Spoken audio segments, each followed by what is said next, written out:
श्यामलका नाम का गांव था। उसमें एक बूढ़ा आदमी रहता था। उसका एक छोटा सा ठेला था। उस ठेले पर वो चिकन बिरयानी बेचता था। उसकी बिरयानी लोगों को बहुत पसंद आती थी। उसकी चिकन बिरयानी खाने के लिए लोग दूर दूर से आते थे। उसका एक बेटा संदेश और बहू सिमरन भी उसके साथ ही रहते थे। एक दिन जब उस बूढ़े व्यक्ति की मृत्यु हो जाती है तो उसका बेटा वो चिकन बिरयानी का ठेला संभाल लेता है और उसकी भी चिकन बिरयानी लोगों को बहुत पसंद आती है। ऐसे ही उसकी चिकन बिरयानी की बहुत बिक्री होती है। जो पैसे से वो चिकन बिरयानी बेचकर कमाता है उससे वो एक छोटी सी दुकान खरीद लेता है और हेल्पर भी रख लेता है। ऐसे ही एक दिन बहुत सारे लोग उसकी दुकान में बैठकर बिरयानी खाते हुए बिरयानी का बहुत आनंद ले रहे थे।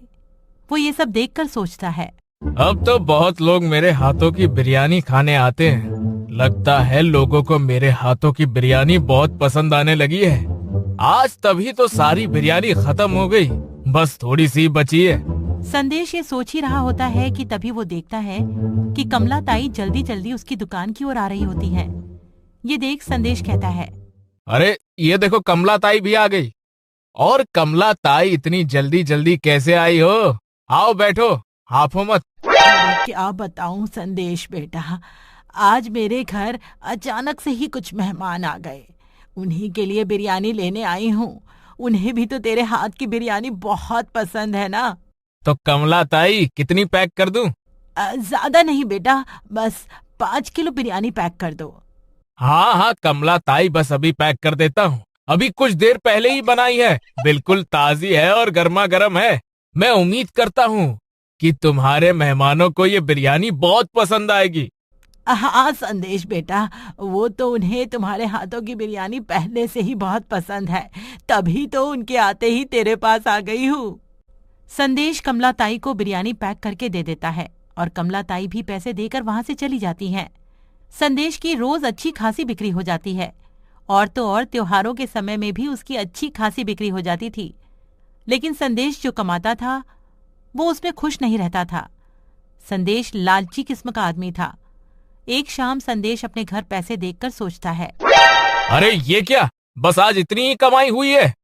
इससे ज्यादा तो बिरयानी बनाने में ही खर्च कर देता हूँ। ओहो, आज आप फिर घर आते हिसाब लगाने लगे। पहले हाथ मुंह धोकर खाना तो खा लीजिए। अरे सिमरन, अगर ऐसा ही चलता रहा और इतनी कमाई होती रही तो ऐसे तो हम हमेशा ही गरीब रह जाएंगे।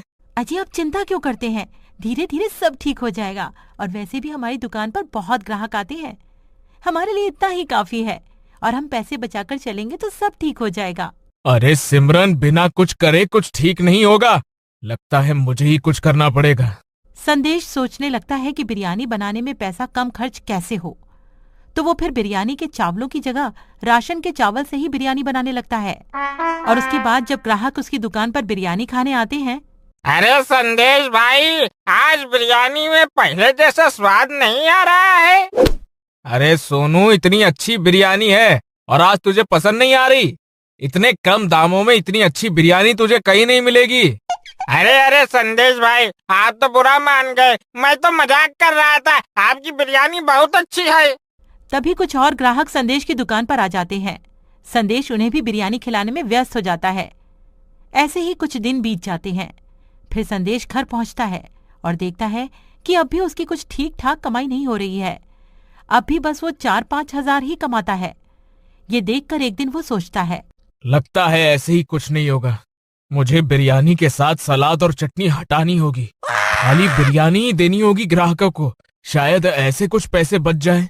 क्या आप ग्राहकों को चटनी और सलाद भी नहीं देंगे? ऐसे तो हमारी दुकान पर कोई ग्राहक नहीं आएगा और हमारी बिक्री भी नहीं होगी। ऐसा कुछ नहीं होगा सिमरन, तुम फिक्र मत करो। मुझे अपने हिसाब से काम करने दो, मैं सब ठीक कर दूंगा। वो सिमरन की एक बात भी नहीं मानता है और उसे अनसुनी कर देता है। वो ग्राहकों को बिना सलाद और बिना चटनी के ही बिरयानी खिलाने लगता है। एक दिन वो शाम के समय जंगल के रास्ते से घर जा रहा था तो उसने देखा कि कुछ भूखे लोग वहाँ जंगल में आग जलाकर कौवा भून रहे थे। अरे ये कौन है जिसने कौवों की ऐसी दशा कर दी और इन कौवों को भून रहा है? फिर संदेश उनके पास जाकर पूछता है, अरे भाई, ये क्या तुम कौवों को भून रहे हो? क्या तुम इन कौवों को भून कर खाओगे? हाँ भाई, हम भूख के सताए लोग हैं। इन्हें खामोखा तो मार कर ऐसे ही नहीं भूनेंगे ना। खाएंगे तभी तो ये सब कर रहे हैं।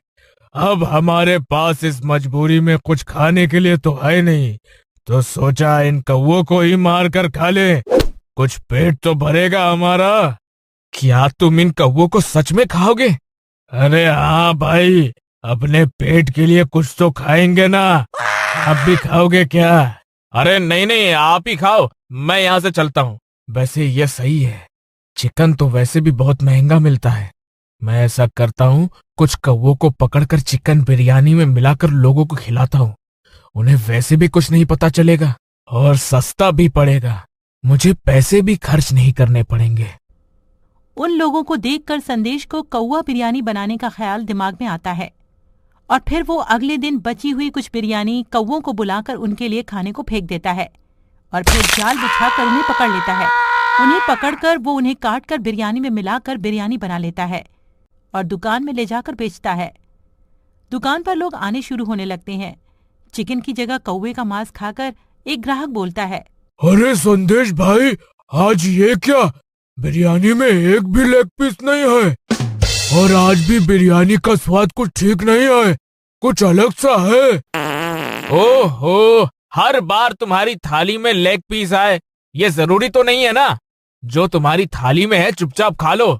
कितना पक पक करते हो यार। इतने में वहाँ कमला ताई आ जाती है बिरयानी लेने के लिए। अरे आओ आओ कमला ताई, बड़े दिनों के बाद आना हुआ और इतने दिनों में बिरयानी लेने भी नहीं आई। अरे संदेश बेटा, महंगाई बहुत है, रोज रोज इस महंगाई में बिरयानी कहाँ खाई जाती है। और आज मेरे बच्चों और पोते पोतियों का मन किया तो चली आई हूँ तेरे हाथों की बिरयानी लेने के लिए। अच्छा ऐसा कर, पूरे 5 किलो बिरयानी पैक कर दे, घर जाकर स्वाद से खाएंगे सब। हाँ हाँ, अभी देता हूँ। उस दिन संदेश की सारी कौवा बिरयानी बिक जाती है और उधर कमला ताई कौवा बिरयानी घर में सभी को थाली में करके परोस देती है। बिरयानी में से आ रही दुर्गंध उन सभी को बिल्कुल भी पसंद नहीं आती है और वो सभी खाना खाने से मना कर देते हैं। और तो और कमला ताई को भी वो बिरयानी बिल्कुल अच्छी नहीं लगती है। फिर कमला ताई उस बिरयानी को बाहर की तरफ फेंकने चली जाती हैं। पता नहीं आज संदेश बेटा ने कैसी बिरयानी बनाई है, घर में किसी ने सूंघी तक नहीं है। तभी वहाँ से वो भूखे लोग जो संदेश को मिले थे, उनमें से एक आदमी वहाँ आ जाता है। अरे अम्मा, कुछ खाने को मिलेगा क्या? बहुत भूख लग रही है, 2 दिनों से कुछ खाया नहीं है। उसकी ये बात सुन कमला ताई सोचती है, क्यों ना मैं इस बिरयानी को फेंकने की बजाय इसे ही खाने को दे दूं। और वैसे भी इसमें मेरे पैसे लगे हैं, कोई फ्री में थोड़े ही ना आई है। ये लो भाई, ये चिकन बिरयानी खा लो। क्या? चिकन बिरयानी? अरे अम्मा, तुम्हारा भला हो जो तुमने इस भूखे को चिकन बिरयानी दी। बिरयानी खाते ही वो आदमी जान जाता है कि ये कौवा बिरयानी है। वो कमला ताई से बोलता है, क्या तुम चिकन बिरयानी के नाम पे मुझे कौवा बिरयानी खिला रही हो?